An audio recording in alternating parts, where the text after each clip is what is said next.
4-4-4। শেষ ওভারে মঈন খান টানা 3-4 মারলেন বরিশালের বোলার গোলাম কিবরিয়া।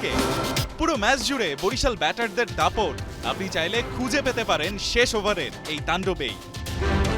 ব্যাটারদের বীরত্বে ভর করেই 185 রানের টার্গেট টপকে 5 উইকেটে জয় নিশ্চিত করেছে বরিশাল।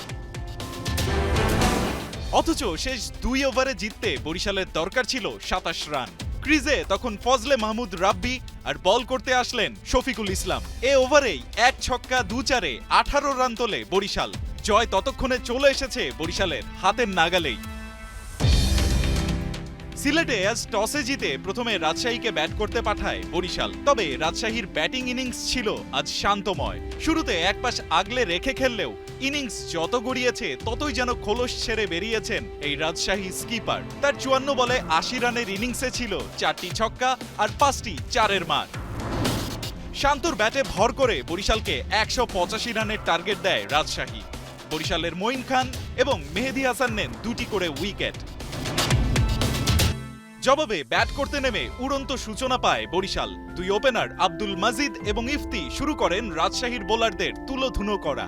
ইনিংসের 9 নম্বর ওভারে 24 বলে 35 রান করে ইফতি আউট হলেও থামেননি মাজিদ। প্রথম 10 ওভারে স্কোরবোর্ডে বরিশাল তোলে 90 রান। খানিক বাদে 50 তুলেই শান্তর জাদুতে রান আউটের ফাঁদে পড়েন আব্দুল মাজিদ।